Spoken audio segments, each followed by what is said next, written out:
Greetings, nerds. This is SNN Nerd. I'm your host, Sarah Belmont, and with me, as always, is our Mr. Producer Will Polk. How are you doing tonight, Will? I'm doing very well, Sarah. How are you doing this evening? I'm surviving. I hear that.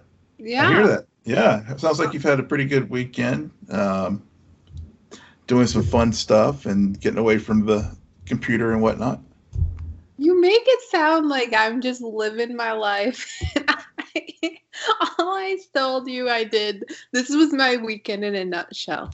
I watched one movie and I'm almost done completing a 1,000-piece puzzle within 48 hours. I really don't think that's living the big life, but sure. No. Sure, Will. Sure. Hey, that's the big life. That's the big life. I mean, that's a good, honest to goodness, chill weekend. It's like the best sometimes, you know? Yeah. It's the end of the year. I think a lot of us right now, it's just running to Christmas break, and everyone, depending on your work situation, everyone has a different start of when that holiday kicks off. I'm very fortunate to work for a university, so there's clear closure periods that are much more extensive than maybe a private sector job. So I think we're all running that race of like, I just want to get through these next few weeks and then have a huge break. But I think really what happened is I haven't done a puzzle in years, over a decade. And then all of a sudden I started just putting together pieces, and the next thing I know, I'm looking at my phone and I'm thinking to myself, how did 4 hours Well, like I was telling you, that's like the sign of an awesome puzzle where you just get so wrapped up into it, you just completely lose track of time. Yeah, absolutely. Man, so I guess we're playing fortune teller on these shows these days or something, because every time you and I have an in-depth conversation about something in the media, the very next day they announce it. Exactly. It totally does happen. So I'm trying to get ahead of the curve this week. Well, it was funny because this week what also was announced, and we'll get to WB and everything that they did, but this news about Hawkeye and the casting of Kate Bishop, Haley Stanfield has been confirmed to play Kate Bishop in the series. I am about 90% sure that it was rumored immediately after San Diego Comic-Con 2019. Yeah, I think that sounds about right. Yeah. Because she was doing the Apple TV reimagining of Emily Dickinson. Yeah. I don't think that's a reimagining. Okay, I thought it was, but anyway, but she was cast in that. But in any event. Yeah. No, you're right. And that's also coming off of, I think Edge of 17 was 2018. And a lot of the public kind of fell in love with her during that movie. But so this week when it became official, I was just thinking to myself, yeah, okay. It's good to have confirmation, but what always surprises me when we get this type of news is the set photos, because that also means they're in production. And which is a crazy thing right now, considering the lack of new content we've been getting over the past several months. Yeah. It's funny because when we talked about this last week, it was some not set photos, but I think someone from The Verge or something had taken a photo of the little notice that they were going to start filming a show, and I think it was Emerald Arrow or something like that. Whatever it was, I can't remember the working title, but that it was starting this past week. And of course, as we joked at the time, Haley was, we like she was confirmed, but then I don't think Marvel ever officially released anything. And then of course, Grace Randolph and some others broke the news about Florence Pugh being in the Hawkeye series, and then of course we saw the set photos, and then later in the week we got additional news about additional casting for the show. Are you talking about Florence Pugh? Florence Pugh, but also Vera Farmiga is also right. So she's going to be Eleanor Bishop, Kate's mom, and then there are a couple other characters that were also named this past week as far as showing up. Fra Fee, who's going to be playing a character named Kazi, who is known in the Marvel universe as the mercenary villain, the Clown. And then let's see who else was named.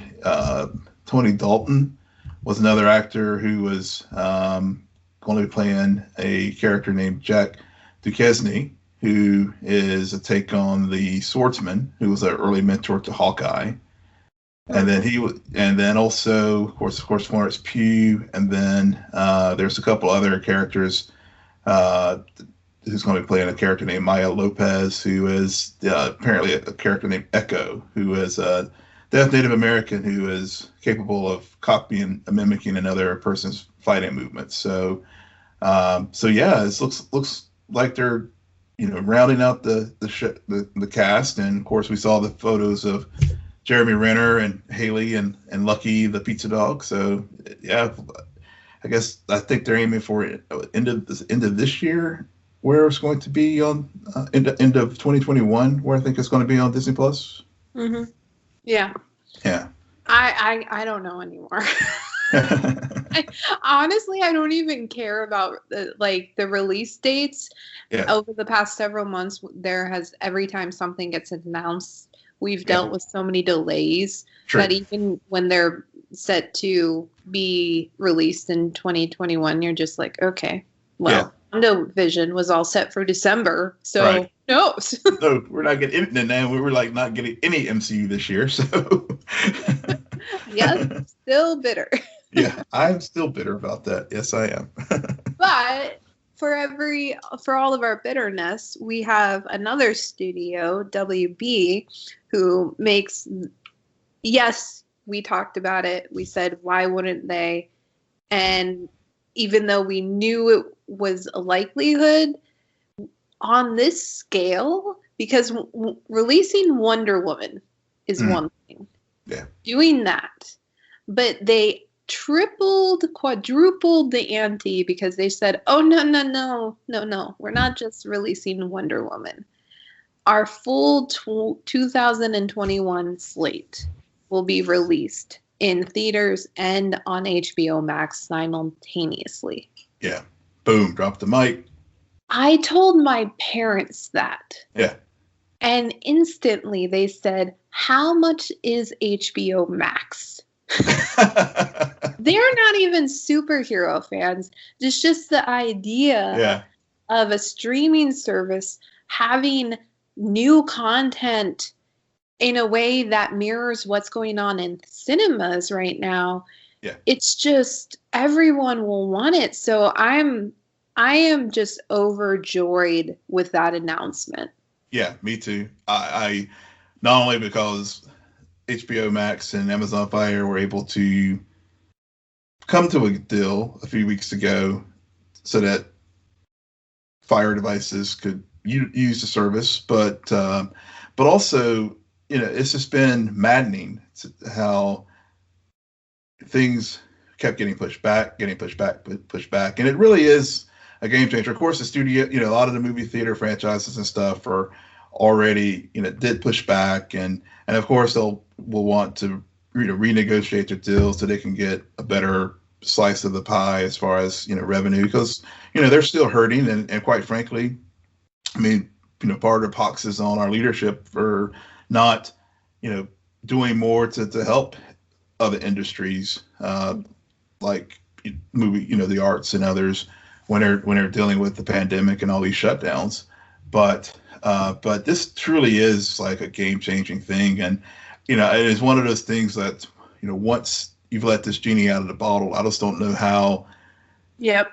It's going to be, how are you going to be able to go back to the norm in 2022 and going back to the old model? I mean, theaters will definitely still have a place, but I think moving forward, this is just going to be the way that content is going to be released. And I know this week the Disney investor meeting is the 10th of this month, and it would not surprise me at all at this point that they'll say, yes, we're going to drop Black Widow in a similar type of simultaneous release, because I mean, they already have, Disney Plus already has a huge empire as it is, as far as in the streaming wars, and it just doesn't make sense at this point for them to just not take advantage of this and continue to build to their subscriber base.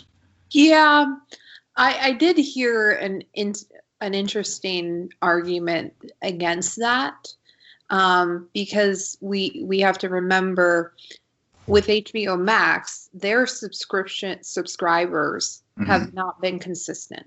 No, very similar to after season 1 of Mandalorian finished, a lot of Disney Plus subscribers went away and then returned when Hamilton dropped. Right. But still, I think a lot of Disney Plus subscribers are still staying on. And the fact that Mandalorian wraps up this month, and then next month we know WandaVision is going to drop. So why would you cancel? It's month to month. So I think that I wouldn't be surprised if they announced it, but I also am no longer unsurprised if they don't, considering they are not as dire. We need to get a substantial, consistent subscriber basis for Disney Plus. Yeah, but there's also the point too where if you delay it too much and you have so much content that you back up, then you're going to start stepping on your own product. So it's better to go ahead and stick to the May, even if they stick to the May release date, go ahead and release it both in the theaters and on Disney Plus, and that way they can still. I don't think they'll move I'm not advocating they move the date up. I think they just stick to May, but do it like do the simultaneous release, and that way you can still keep. You don't have a glut of films that then, because even whenever we can go back to the theater, if you like backload back to back so many films, I mean, there's only so many dollars can go around, and I think you may win the proverbial battle, but may lose the war because people just aren't going to go flock to see all these things, especially when you may have the option of staying home still if you don't feel comfortable. And like I said, I mean, I think the theater experience will change. It's clearly going to have to change after this game-changing move by Warner Brothers. Oh, I think what's going to happen is this move will normalize streaming. And the longer we go without theaters being open, theaters being accessible, and people feeling safe going to them, the further we get to that being a familiar experience. True. Yeah. So I agree with you. It's never going to be what it was. Yeah. And there are pros and cons to that. But to go back to the release date and dropping Black Widow, I think you're right. I think that there's a bigger likelihood that Disney will just say, well, if you're going to do that, we're going to do that too with our slate. Because what Disney has going for it that WB doesn't really have is that they have these TV series now. Right. Which are tied in to the movies. And so what we were talking about last week with Florence Pugh, she's in Black Widow. Yeah, she is. And that's a major plot point for Black Widow. Yeah, So exactly. we need to see Black Widow before Hawkeye comes out. There's no ifs, ands, or buts about that. Right. That's true. Yeah, exactly. I mean, I think that was one of the reasons why I think WandaVision was going to come first before Falcon and Winter Soldier. And I think I even heard some rumors that maybe Black Widow might even be in that too. So, so at least Florence Pugh's Black Widow. So again, if you back things up too much, then it starts to mess up your continuity of storytelling and getting these properties out there for consumption. Yeah. And then on top of all that too, with the streaming wars and of course the Disney investor meeting coming up this Thursday, I did see where over the weekend Collider was reporting that Disney is looking to combine Hulu and Disney Plus as well. So again, that's another plus up for Disney. That you can add another millions of subscribers under the Disney Plus umbrella, so it can just be one omnibus huge streaming site instead of being diffused in various platforms. I mean, I would be happy if they did that, because it'll just be easier, be one less subscription that I have to have, even if it means just the price point for Disney Plus going up a little bit. Oh, I think it would go up for sure. Yeah. Almost doubled probably, just because then you're adding in all of these, like, I watched This Is Us on on Hulu. Yeah. And so you're getting a lot of the more traditional network shows, mm-hmm. which also has a huge audience for, and an right. audience that Disney Plus probably isn't getting right now. That's a good point. Yep. But you're also getting a bunch of reality TV shows, and there's so many different stations that if you just go through Hulu, you realize how many different channels are all under that umbrella. Yeah.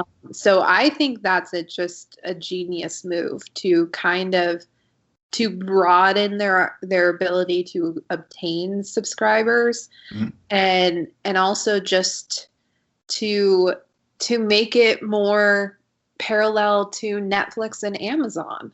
Yeah. I mean, Netflix and Amazon, they may not have all of the fancy known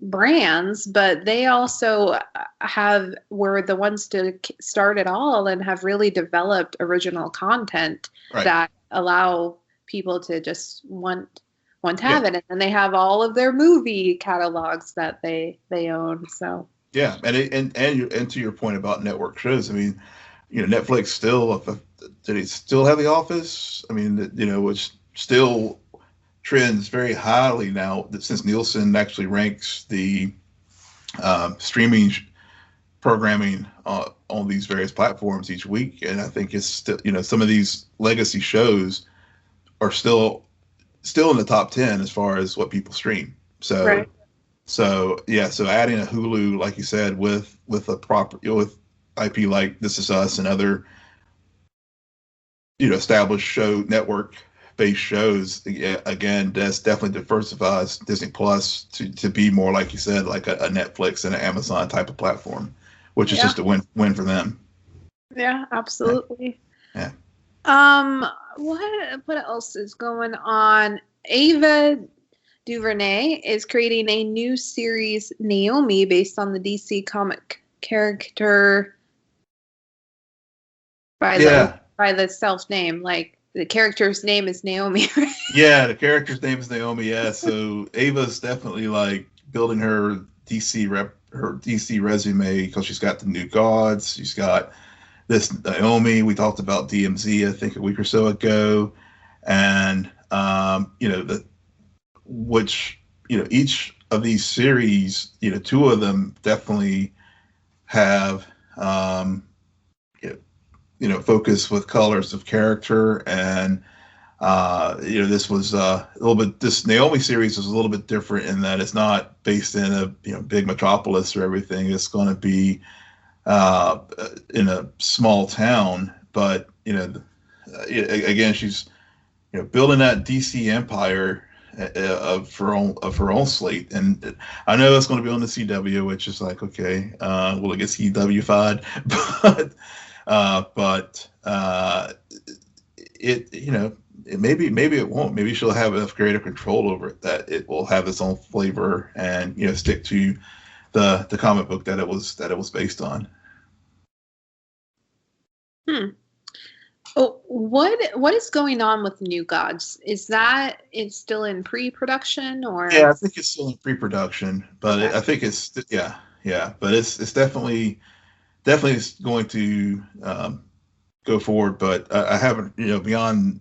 I don't think anyone's been cast, or I can't recall if she was doing the screenwriting or if she was going to hire someone else. Yeah. I that's the one thing that, as much as the name Ava Duvernary impresses me and makes me excited about a project, I also just think to myself, okay, lady, when are we getting this? You sign yourself up for everything. Yeah. So, and then it always surprises me when I see a trailer for something and I'm like, I didn't even know she was working on that. Exactly. She's got deals everywhere, and she's got her deal with Warner, and I think she's got her deal with Netflix. So she's a powerhouse, and as we joked a few weeks ago, I mean, it's another with the CW with the Painkiller, and then Wonder Girl, and here we got it, again, another character of color. Even though we lost Black Lightning, but they're adding again another superhero of color on the CW, which is good for representation and stuff. So hopefully, as I said, hopefully it will. I mean, I'm not super familiar with the comic book, but this will give me an opportunity to learn about a new one when I go to the shop, and I'll see how it looks whenever it gets put on live action. Yeah.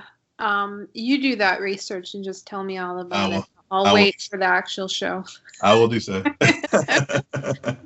Speaking about the CW verse, as they refer to it these days, David Ramsey, Arrow alum, returns as Diggle in Batwoman, The Flash, Superman and Lois, and Supergirl, and Legends as well, as a mystery character. I know you put it on the rundown.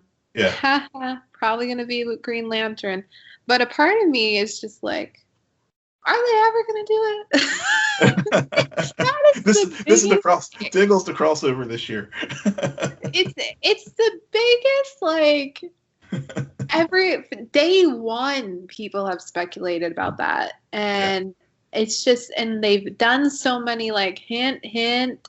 We thought we were going to even see it in Infinite Crisis on Infinite Earths, and they decided to go a different way with that crossover, because that crossover was so successful. Oh my God. So maybe that's what they're doing. Maybe you're right. Maybe Diggle's the crossover this year, and because they've screwed up Crisis on Infinite Earths so much, they're just like, we're going to give the viewers what they really wanted for the past decade.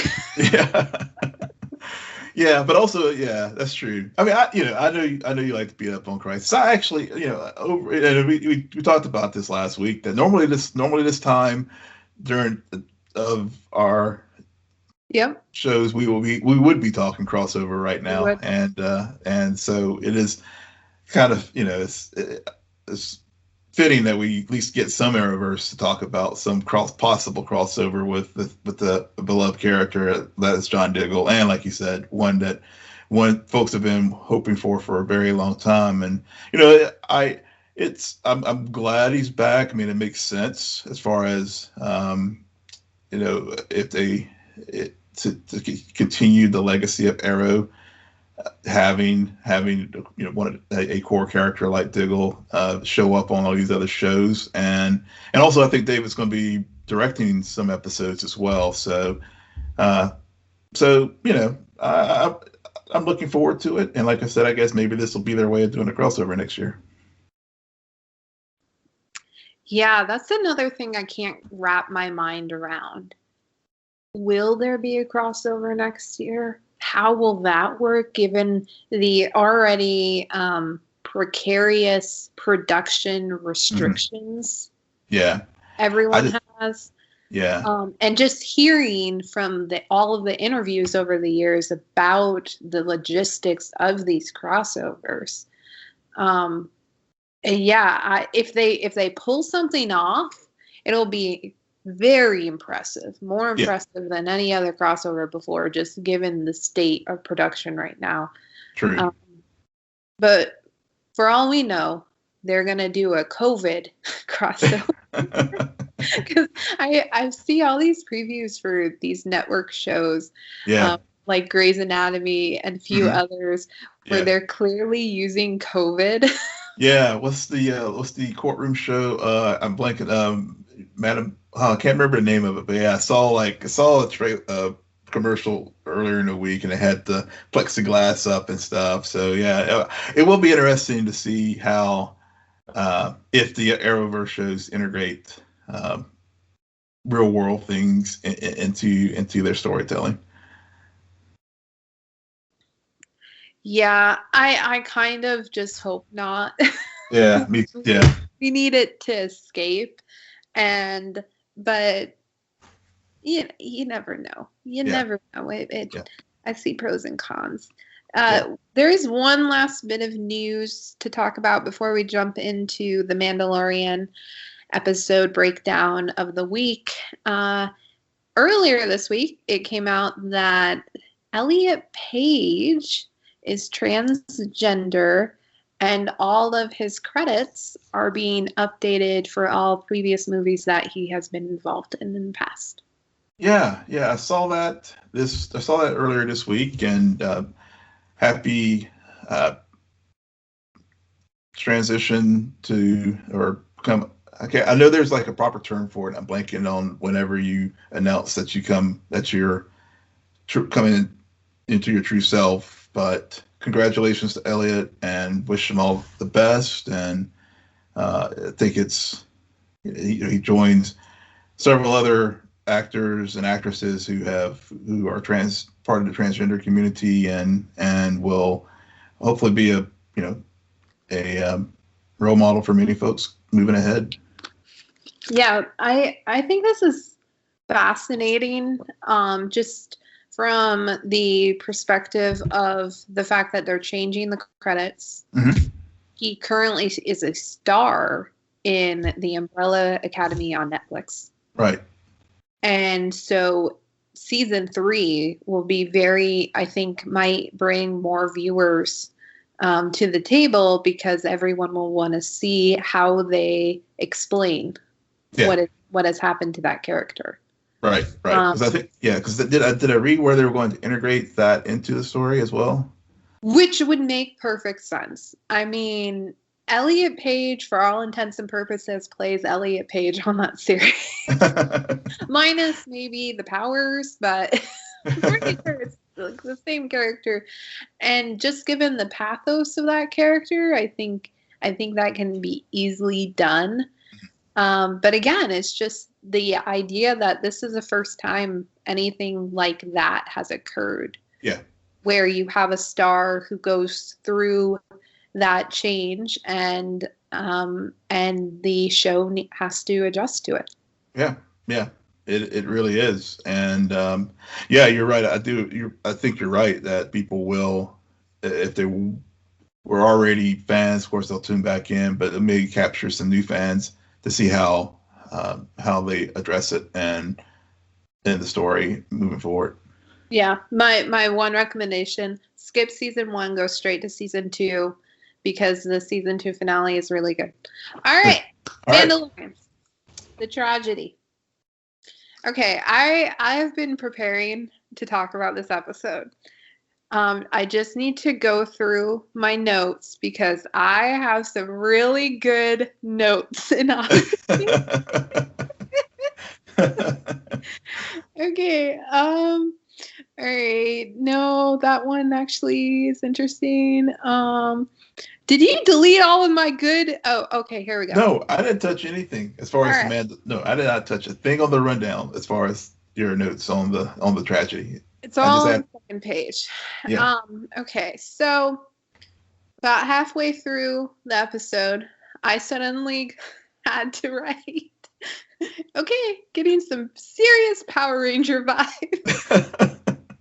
Which, okay, if anybody is a Power Ranger fan, you know I'm right. Because the location of the fight sequences in this episode are pretty on par with fight sequences in Power Rangers. Because they were always fighting in like a very desert mountain hill area. And there's this one moment where I think her name is Finnick. Yep, Finnick, is running after the stormtroopers, like are trying to like shoot her, and she's just running away, and I'm just, that is so Power Rangers. And that's another thing. Stormtroopers still no way they can shoot a gun. They just have, they're not marksmen. They're not. Yeah, they need to all go back to the like remedial rifle training school because it's got to be a defective thing in their scopes in their helmets at this point, and that's the only thing I can figure. Yeah, it just was so painfully obvious in this episode, given how long these fight sequences are. But the other thing, I wrote a few more. I wonder if Boba Fett would drink boba tea. Can they make that happen on the show? Because that would be hilarious. Apparently there was a helicopter in the show this week, so maybe that could happen. Yeah, somebody needs to plant a boba tea next to Boba Fett on screen.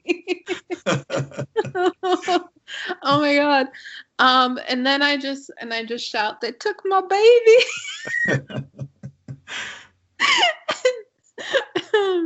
It took my baby. It took your baby. It blew up the car. I did start to write this and then quickly deleted it just because of how emotional I got with the last image of Baby Yoda.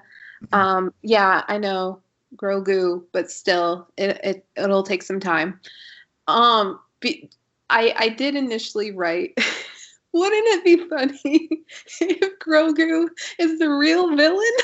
The whole thing, because he essentially causes the rise of Skywalker.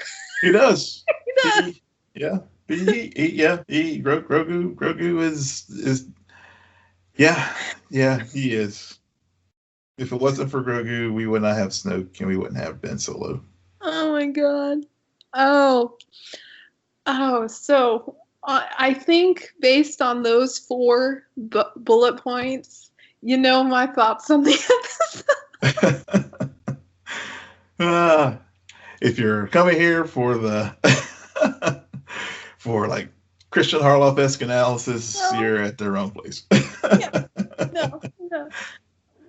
That's why we have Will, and we get his thoughts too. Yeah, and we always let Will go first, except for tonight when I go first. Actually, I didn't get Power Rangers vibes. I was thinking of an episode of Deep Space Nine, actually, where it was a very similar type of locations, and where Cisco and the Federation were fighting the Jem'Hadar, and similar thing where but the difference is the Jem'Hadar can shoot. Yeah. They actually hit their targets. Somebody shoots on any one of these shows. Yeah, they actually hit their targets, unlike the stormtroopers. But I mean, it's kind of, well, where do I go? Oh, I'm like at a loss. I'm at a loss. I can't follow your succinct breakdown of the episode there. Just kidding. Sorry, I'm like tearing up again. I was laughing so hard. I'm so sad about Grogu. I'm so sad. Well, you left out the big thing. I am. No, really. you left out about the Razor Crest. I was waiting for your line on the Razor Crest. What? The ship. I don't have a line about the ship. I know. I was waiting for one. You got everything else but the Razor Crest. What was I supposed to say about it? I don't know. I feel now he's just criticizing my notes. I'm not criticizing We're supposed to anything. criticize the show. I'm not criticizing your notes. I was hoping you had your boba tea, and you had your baby Yoda, and I was just waiting for your. I was just didn't know if you had anything to say about the Razor Crest. No, all I it's kind of a tangential point is that I wrote Mando has a new crew now. He's clearly upgraded. And that's not referring to the loss of Grogu. It's referring to other people who he was part of his crew in the first season, if you catch my drift. Got it. Got it.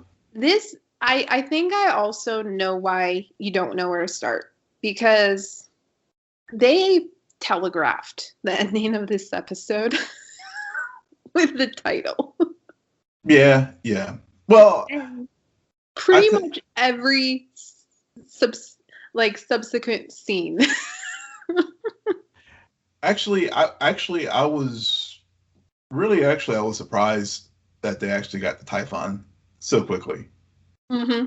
Mm-hmm. I really thought, what I thought was going to happen was they would, go to usual form with this show. They're on their mission. They're on their way to Typhon, and then they would run into another frog lady or something like that, where they get diverted into some side mission.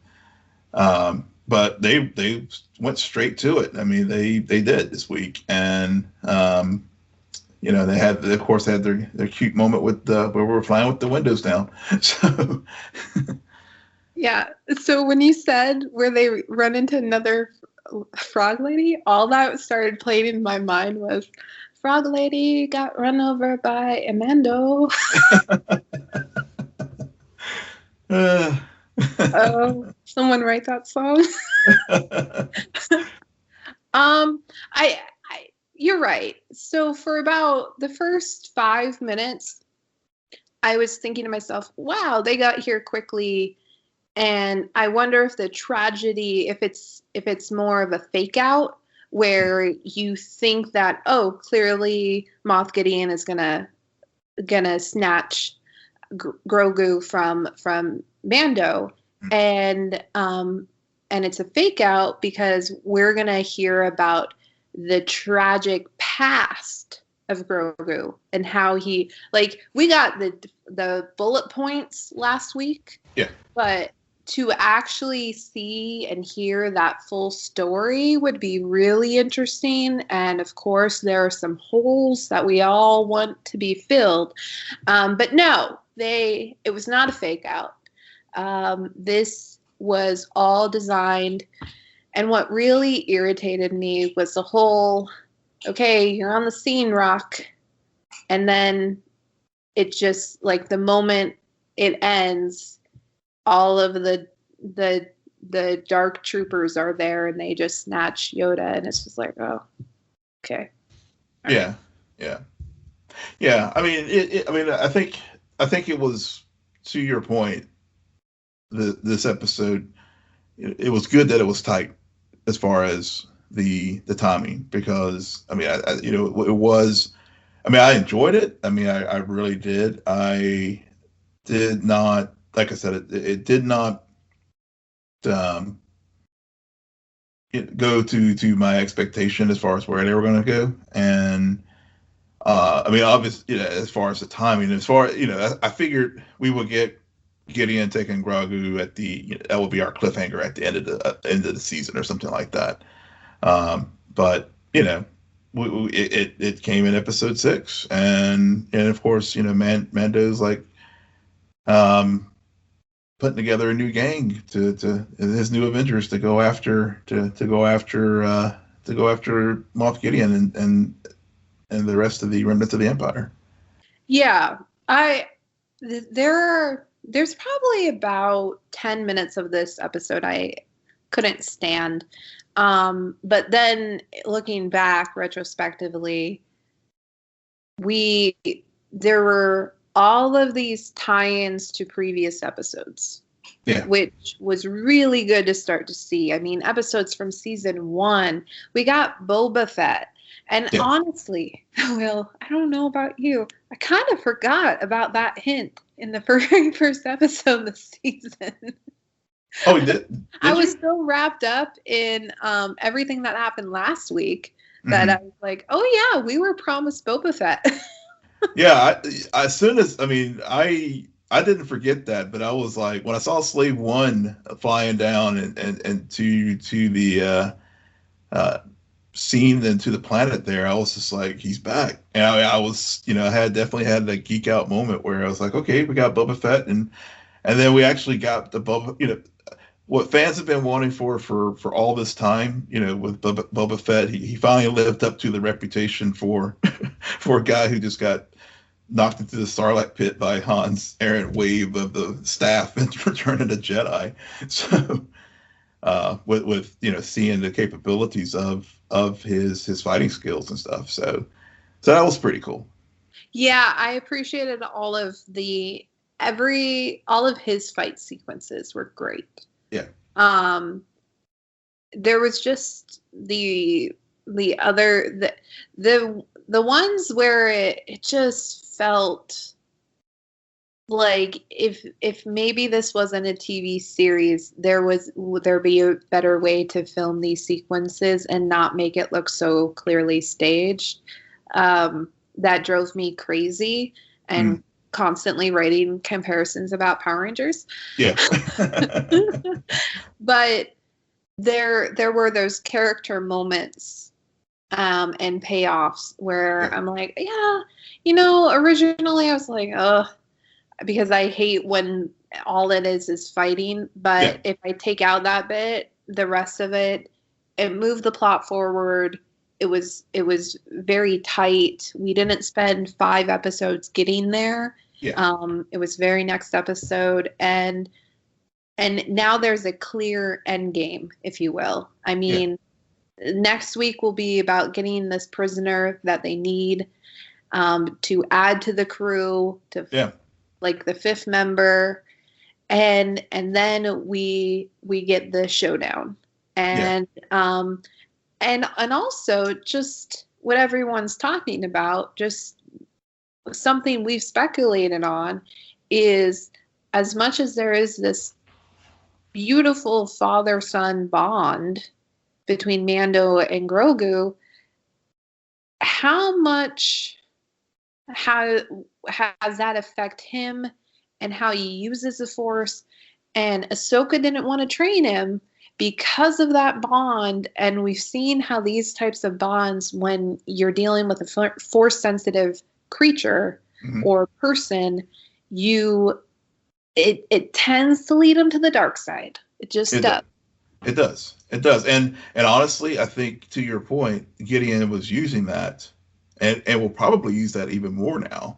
Because when he walks into the room and seeing Grogu just playing, whacking these stormtroopers together, and showing, really acting out that anger and stuff, and he even comments on it, and whenever he walks in, so he's definitely getting him primed and getting those midichlorians and that fear and that anger even amplified, so that they can use it for obviously creating Snoke. So, which is weird though, because Ahsoka says that Grogu is afraid to use his powers because of what the First Order has already done to him, and kind of living in this fear. So maybe now that he's been captured, it's kind of like, now I'm in self-defense mode, and this is what Mando taught me to do, like survival. Yeah. And that's another thing of their relationship that has definitely rubbed off on to Grogu from Mando, which is how to, how that survival instinct, which is a very strong one, clearly with Mandalorian. I mean, you look at Boba Fett with what he went through from Return of the Jedi to here we are 5 years later, and he's walking around trying to get his Mandalorian armor back. Yeah, that these characters, they don't die unless they die. Unless they die, unless you're Django, unless you get decapitated, and then you're unless you're Ben Solo, he died. Yeah, he died. Yeah, there are some who die and they stay dead, and then there's others who become Force ghosts, and then there's others who, like Fennec, who become cyborgs. But not Rey. Rey lived. Yeah. Even though she did die. Yeah. She did die. But she was kissed and brought back together. Yeah. So yeah, but she was brought back with a kiss. So. All right. Yeah. Anything else you want to talk about regarding this episode? Just a couple just little geek notes that I just happened to come across. One that I thought was with Boba Fett in particular, a line that he says, "I'm a simple man making my way through the galaxy like my father." I'm pretty sure Django said that same thing to the Camino folks, or similar whenever he met Obi-Wan back in Attack of the Clones. I may be mistaken, but I thought that was a very similar line to that. And then the other piece is just I think I saw where someone had actually translated the code that Boba Fett showed to Din Djarin at the end, that basically talks about how the Fett line, as far as how how his father came into the Mandalorian order, and basically Boba Fett and Din Djarin are both adopted into the Mandalorian order. They weren't like born into it, which is one of the things that was translated from that piece at the very end of the episode, when he said, "This is definitely your armor and belongs to my family." So, but yeah, I mean, but you're right. I mean, I think the fighting sequences could have dragged on longer and would have really slowed up the episode. But I have to say, whenever it finished, I was like, "That's it," because I was really hopeful. I was really surprised how not only one that they got to this point in the story, but two, how fast the episode went. Yeah. All right. Well, we got two more to go. Yeah. So, first of all, okay, everyone, there's a homework assignment. Okay. If you're listening to this show, you need to tweet at Will that he needs to start watching Queen's Gambit. I started. I did start. I did. I just can't. It's just not working for me. I'm so, as of yet. Is it because how far are you? Did you finish an episode or did you stop? I have made it through. I've made it to 2 episodes, and I'm trying to hit the play button for episode 3, but I just can't do it. I ended up watching The Flight Attendant instead. Okay, but she actually played chess, right? Yeah. You saw Anna Taylor-Joy. Yeah. All right. So. Yeah, I binged it, and when I started it, I was kind of like, oh, this reminds me of like, oh, I'm blanking on the name. I want to say Matilda, but I'm not sure if that's the correct name. But those old 90 movies about a girl in an orphanage and everything. And I was kind of like finicky about that. But then the second through about the 7th episode, I was all in, just because Anna Taylor-Joy is so good in this role. And there's just something about their ability to make chess interesting. Well, that's just it. I mean, I'm looking forward to the early scenes where she is, like, whenever she's still in the orphanage and learning. Those were pretty interesting. Mm-hmm. But I don't know. I don't. The rest of the story. I mean, as far as like her getting pulled out and adopted by that family, and their issue. I mean, it just, I don't know. Maybe I tried it this weekend. I mean, different times during the day, so it wasn't like I was tired or anything. It just did not. It just, and I know it's like very popular and stuff, but so far it just hasn't resonated with me yet. But I mean, like I said, very popular. You say that as if like only only 1 million people have watched it. No, I know how popular it is. I mean, it's like trending like the top thing on Netflix. Yeah, I know. 52 million households. That's insane. And correct me if I'm wrong. Netflix usually doesn't give out their numbers. They don't. I think this is from, but yeah, was this from the Nielsen rating or was this like? Yeah. It's just crazy to me. I'm not even the biggest fan of it because I think it's a good 3 episodes too long. Because there are some definitely dead episodes towards the end, and there is, I wouldn't be me if I didn't say this. There are some parts I skipped. Yeah. But yeah, it's just, I mean, it's definitely something to check out, and like what you're noticing right now, either people will tune in and really like the story or not. Something that does irritate me, though, about it is that it's not based on a true story. So do not go in thinking, oh, this is a real person, because it's not. It's not. And nobody will be writing letters asking them to, make it clear that it's historical fiction. And so now the moment everyone's been waiting for, since he already dropped this bit of news, what are your thoughts on the flight attendant? Yeah, so as I messaged you last week, and I'll share with our listeners now, it is one of those shows where you want to look away, but somehow it just keeps sucking you back in. Yeah. Yeah. Yeah. It is. It definitely is. And so, yeah, it'll be a part of my rotation over the next little while. Are you caught up, or have you only watched like the first 1 or 2 episodes? I finished the first 2 this weekend. So okay, yeah, okay. The one they aired this past week, I thought was one of the better episodes. Okay. Because they do a lot more with her and her brother. Okay. Yeah, some pretty good stuff. But yeah, it's the flight attendant, or rename it and call it Trainwreck. But it's really weird. Yeah. And it makes, since my mom told me it was based on a book, it makes more sense why it somehow works. Yeah. Well, I think Queen's Gambit was also based on a book too, if I recall. Yeah. Yeah, an old book.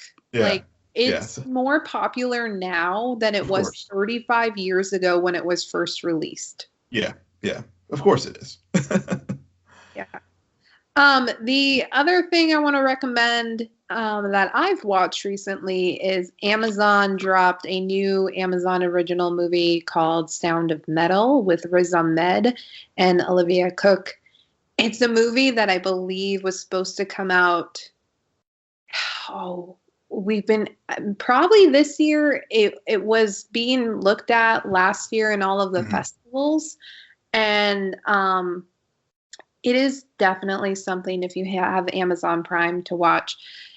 This is a sound editor's dream because the premise is that a rock band drummer suddenly loses his hearing.